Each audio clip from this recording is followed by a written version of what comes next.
안녕하세요, 일렉트로캠입니다. 오늘은 테슬라 세미가 500마일을 달린 이야기를 해볼까 합니다. 그러면서 픽업 트럭들 얘기와 로드트립 조금 후기를 더해보도록 하겠습니다. 시작하기 앞서 TH님 감사합니다. 리용해님 감사합니다. 박병호님 감사합니다.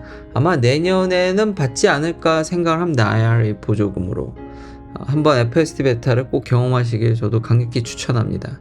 일론 머스크가 오늘 이런 트윗을 했는데 81,000파운드 풀 레이스죠. 그러니까 풀 로드하고 500마일을 달렸다라는 거죠.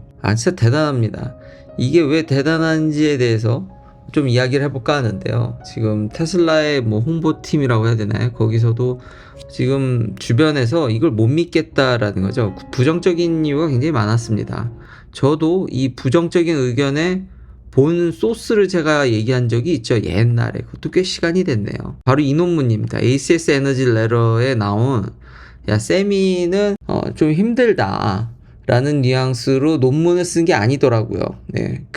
여기 나온 데이터를 가지고 그렇게 판단할 수 있는 거지. 이 논문의 마지막을 잘 보면은 긍정적으로 얘기를 했습니다. 그러니까 자율주행적인 측면에서. 근데 여기 나온 데이터로는 리튬이온으로는 세미 트럭을 대체하는 거는 이제 멀다라는 식의.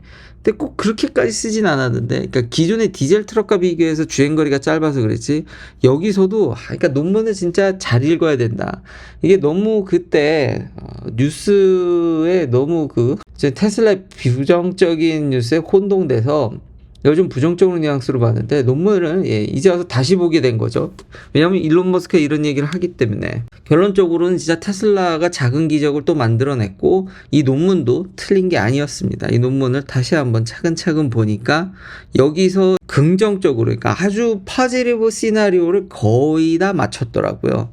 맞춰서 이거를 이룩한 것으로 보여집니다. 그러니까 불가능하게, 이게 허무맹랑한, 주변에서 못 믿겠다라는 게 참 뉴스의 영향이 컸던 것 같습니다. 그래서 팩트 체크제 일종의 이런 걸 보면은 이 논문 진짜 간만에 라인 바이 라인으로 읽었는데, 클래스 A 트럭의 토탈 웨이트이 8만 파운드입니다. 이걸 넘으면 안 됩니다. 넘으면은 과적인가요? 과적이라고 해야 되나? 하여튼 무게가 너무 많이 나가서 이건 도로에 달릴 수가 없어요. 불법입니다.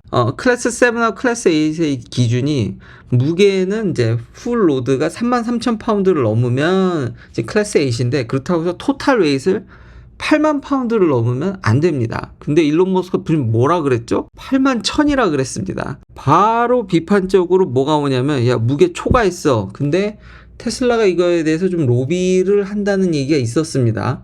근데 그게 아마 어느 정도는 긍정적인 뉘앙스가 있었으니까 저렇게 8만 파운드를 넘어서 아마 배터리를 더 싫지 않았을까라는 생각도 들고요.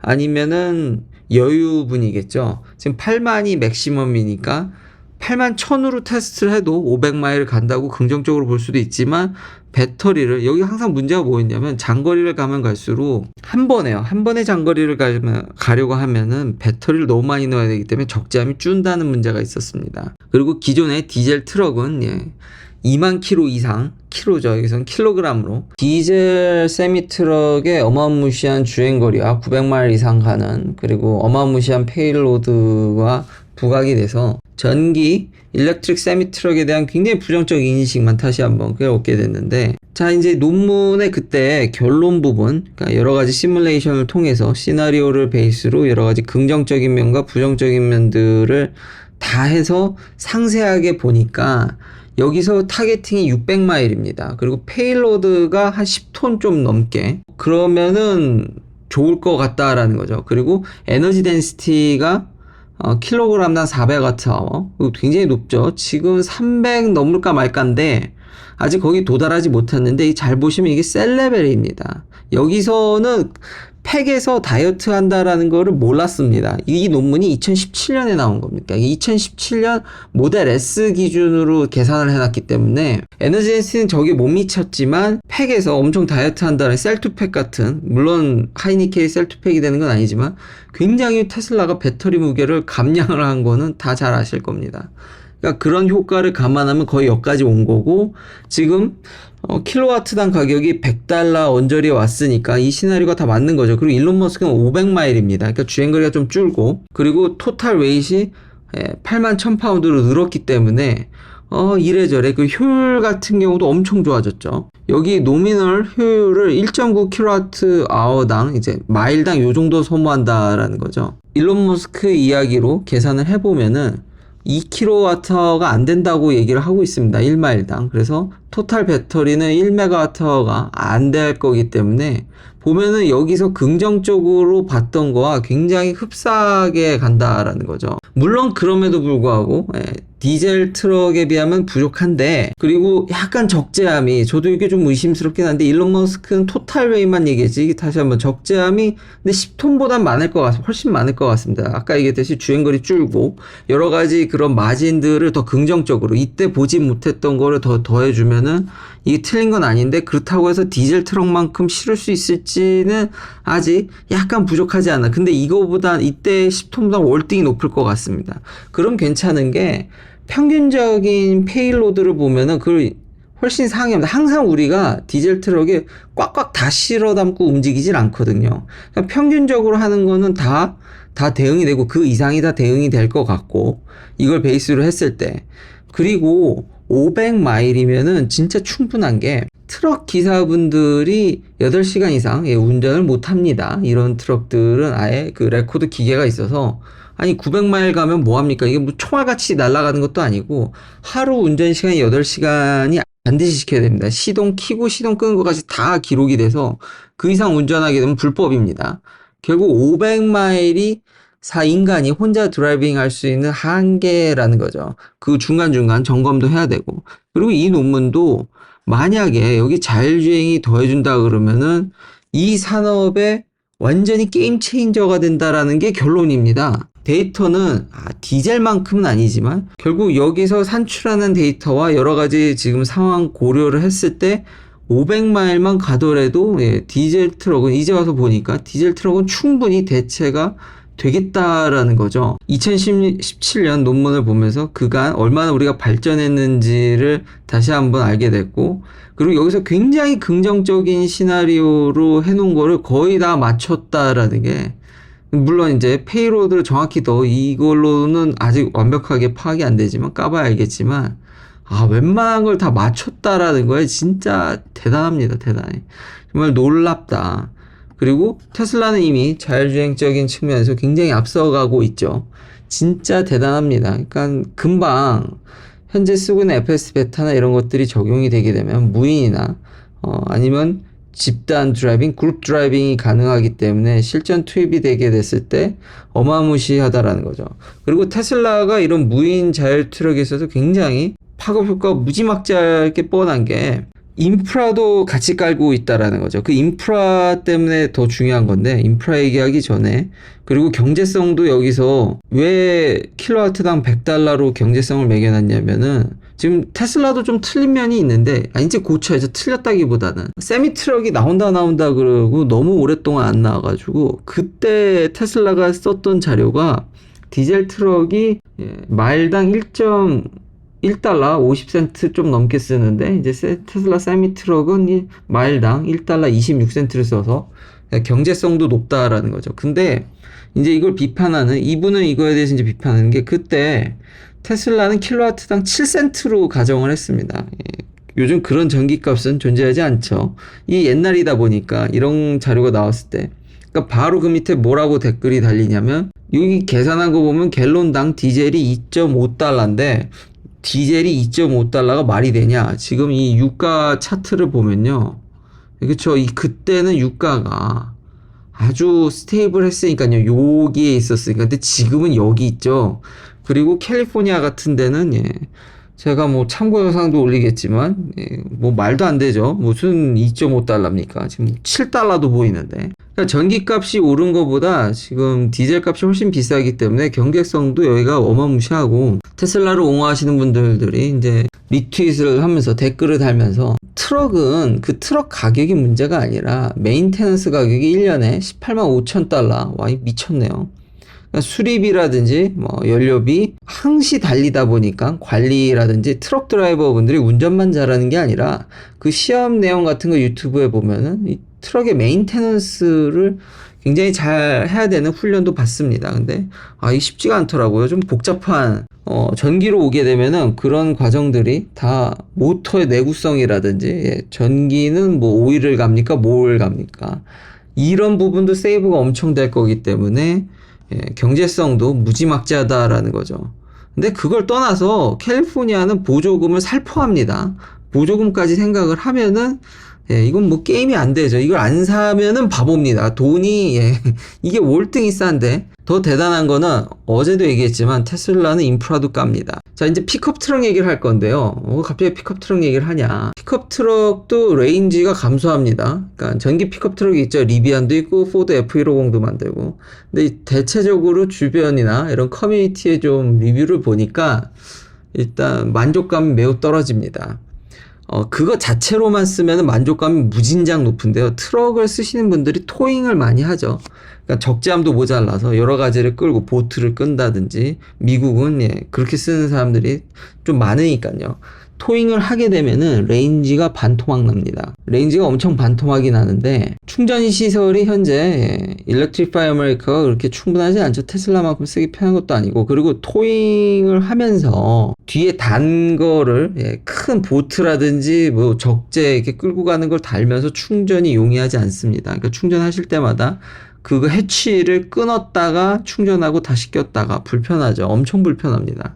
그러니까 주행거리는 반토막 나지 충전 시간 걸리죠. 그리고 충전도 용이하지 않습니다. 근데 테슬라 슈퍼차저는 벌써 사이버 트럭을 고려해서 뒤에 달고도 충전할 수 있는 공간들을 서부에는 조금씩 만들더라고요. 그러니까 편하게 굳이 해치를 분리하지 않고도 충전하는 걸 고려하는 게 보였습니다. 제 눈엔. 그러니까 그런 것들이 가능하겠냐라는 거죠. 그러니까 픽업 트럭 역시도 그런 인프라, 테슬라는 세미 트럭을 깔면서도 인프라를 같이 깐다라는 겁니다. 그러니까 파급 효과, 자율주행적인 뿐만 아니라 충전이라든지 500마일 이상은 큰 의미가 없다라는 점. 어차피 운전자가 못하기 때문에. 물론 예외적인 경우가 있습니다. 운전자를 2명을 둔다라든지. 저도 우려스러운 게 캐나다 쪽의 극한의 온도라면은 주행거리가 또 줄겠죠. 그랬을 시에 대응이 될지. 왜냐면 일론 머스크의 이 트윗은 어느 조건인지가 밝혀져 있지 않죠. 근데 베스트 케이스일 것으로 추정이 됩니다.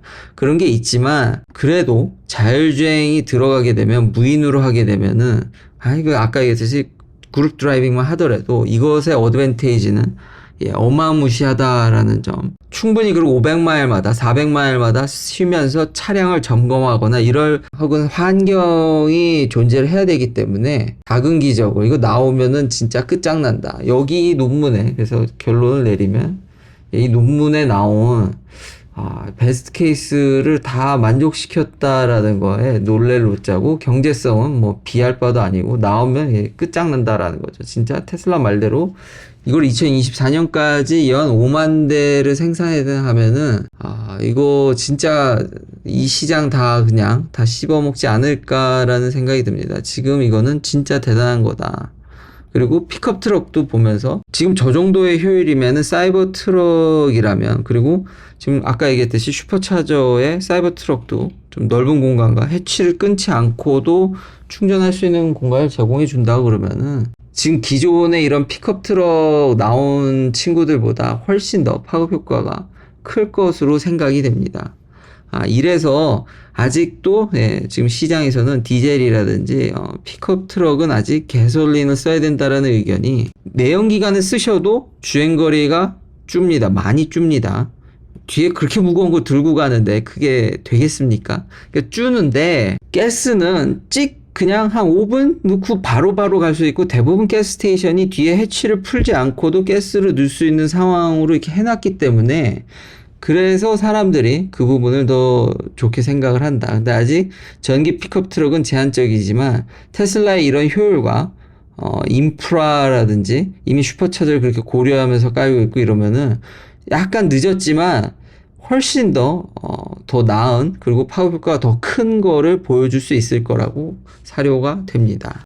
짧게 그래도 제가 모델 S를 진짜 너무 사랑하는데, 물론 다 좋은 건 아닙니다. 마감은 진짜 개떡 같은데 이게 이 가격에 나올 그건 아닌 것 같은데, 그래도 조그만 팁을 이제 쉐어하면, 트렁크 장난 아닙니다. 유모차 정말, 제가 이거 너무 싫어하는데, 이거 진짜 간만 비싸고, 무겁고 실용성 없는데 이름값. 근데 이것도 이거 밑에 패널을 지우고 넣으니까 다 들어가고 수트케이스까지, 그리고 앞에도 넣고, 이건 세단이 아니라 웬만한 내연기관 땐 SUV 진짜 뺨 때리는 용량이고요. 와, 세단이지만 이거 너무 사랑스럽고 적재가 너무 좋고요. 그리고 주행거리 미칩니다. 이거는 그냥 입고 살아도 됩니다. 그냥 쉴 때 충전하고, 그리고 너무 초반에 속도가 빠르고, 제가 최근에 간만에 이렇게 여행을 하면서 슈퍼차저를 써보니까 충전 속도가 증가된 것 같습니다. 그러니까 250은 맞는데 피크는